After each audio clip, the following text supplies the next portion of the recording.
Alors justement, ça permet de faire une transition très intéressante puisque vous avez abordé le problème des comportements individuels dans l'entreprise mais aussi dans la collectivité. Michel Henrich, comment un élu peut-il intervenir justement sur ces questions de zéro carbone, de transition énergétique? Comment on fait? Quelles sont les marges de manœuvre et quels sont les exemples de terrain, par exemple, que vous pouvez donner? Parce que je sais qu'il se fait des choses ici, à Épinal ou dans la région des Vosges. Oui, alors effectivement, je crois que les élus ont un rôle très très important à jouer, un rôle de sensibilisation. Vous évoquiez tout à l'heure l'évolution climatique. En moins de 100 ans, en Lorraine, la température a gagné 1 degré. La température moyenne a augmenté de 1 degré.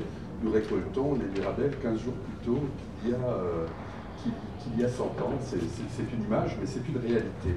Alors, l'élu, effectivement, il peut intervenir. Alors, par exemple, si je prends mon cas personnel, je me suis un peu mis la pression tout seul en signant la Convention des maires. La Convention des maires, c'est une convention qui est signée au niveau européen et dans laquelle nous nous engageons à aller au-delà des 3 fois 20. C'est-à-dire les 3 fois 20, c'est d'ici 2020, réduire de 20% la consommation d'énergie, réduire d'ici 2020 de 20% l'émission de gaz à effet de serre, et d'ici 2020, aller à 20% d'énergie renouvelable minimum. Donc la Convention des maires, c'est d'aller au-delà, chaque fois, s'engager à aller au-delà. Alors comment faire sur un territoire? Alors sur un territoire, on ne s'est pas limité à l'action d'une ville. Je préside une structure qui s'appelle un schéma de cohérence territoriale, un SCOT. Alors pour le moment, ces SCOT sont des documents d'orientation en matière d'urbanisme qui interviennent en gros sur 4 thématiques, c'est-à-dire pour un urbanisme qui concerne d'une part l'habitat, le transport, l'économie et aussi les zones naturelles à protéger. Ce sont à peu près les 4 thématiques qui sont traitées dans un SCOT, et je dois dire qu'à partir de 2016-2017, le Grenelle a prévu la couverture totale du territoire par des SCOT. Donc, à travers ces structures, nous avons essayé de raisonner sur un urbanisme durable, c'est-à-dire de l'habitat beaucoup plus regroupé, et sur un transport durable aussi, donc un habitat plus regroupé, alors plus regroupé physiquement, les maisons aussi accolées, enfin moins d'utilisation d'espace. Le territoire du SCOT des Vosges centrales fait 12 000 km², et c'est exactement ce qui est consommé et urbanisé tous les 2 ans dans un pays comme la France. C'est-à-dire que tous les 6 ans, nous urbanisons un département de la taille des Vosges. Pour vous situer à peu près l'échelle de ce qu'est sur quelle superficie agit un SCOT. Et alors à travers ce SCOT, donc on a pris des mesures en matière d'urbanisme, pour limiter la construction, la consommation des espaces, et ensuite nous sommes allés plus loin, nous avons décidé de mettre en place un plan climat. Alors avant de faire ce plan climat, il fallait faire un diagnostic, et nous avons donc mesuré l'émission des gaz à effet de serre sur le territoire, et l'on se rend compte que le premier émetteur de gaz à effet de serre, c'est le transport individuel des personnes. Ça représente 22% des gaz à effet de serre, que le logement représente à peu près 20% d'émissions des gaz à effet de serre. Donc nous pouvons principalement agir sur ces deux leviers, sachant que l'industrie se situe plutôt à 13%, contrairement à tout ce qu'on aurait pu d'ailleurs imaginer. Donc le premier vecteur sur lequel nous pouvons agir, c'est une sensibilisation du public.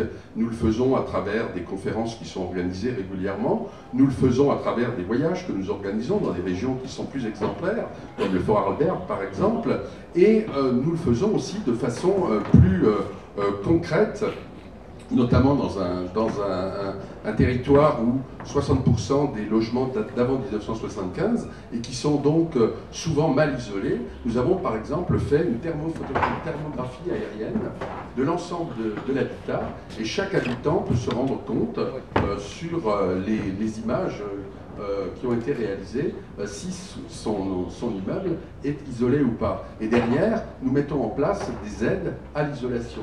Et derrière également, parce que je ne vais pas être trop long, mais nous avons développé simultanément une grappe d'entreprise que nous avons intitulée Green Valley, et qui conçoit on a fait venir des entreprises qui conçoivent de nouveaux produits isolants à base de ouate de cellulose, de fibres de bois. On développe à côté toute une activité économique également qui va de pair, c'est ce que vous disiez, ce que nous faisons tout à fait. Nous avons là un potentiel fantastique de développement de l'économie locale, notamment dans une région aussi boisée que la nôtre, et le développement d'une filière bois. Et puis nous avons donc des possibilités d'aide apportée aux habitants en fonction des travaux qu'ils font. Nous sommes assez stricts d'ailleurs sur les critères que nous imposons. Et ensuite, on a des actions exemplaires que doit mener la collectivité. Par exemple, dans une ville comme la nôtre, nous avons mis en place un réseau de chaleur chaufferie bois de 16 km, de presque 9 MW, qui chauffe l'équivalent de 11 000 logements, qui diminue par exemple de 10 000 tonnes annuelles l'émission de CO2. Et nous envisageons d'ailleurs d'en construire une deuxième, exactement de la même taille, pour chauffer une autre partie de la ville. Et puis nous travaillons également sur tout ce qui peut toucher à la précarité énergétique. Vous savez qu'aujourd'hui, on est très vite en précarité énergétique, des gens qui ont de bas revenus. La précarité énergétique se définit à partir du moment où l'on dépense plus de 10% de sa ressource en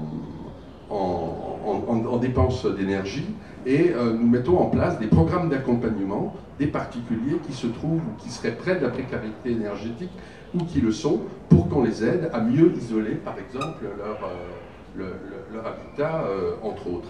Et nous mettons aussi en place des conseillers d'économie, en économie d'énergie, que nous mettons à disposition des collectivités. Chaque collectivité fait une analyse particulière de l'état de ses bâtiments en matière de consommation d'énergie, et nous mettons aussi en place pour le grand public des espaces info-énergie que nous finançons pour informer le public.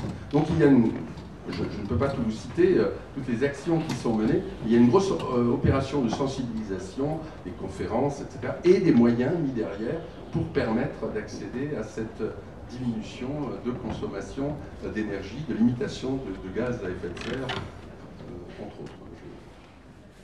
Merci beaucoup.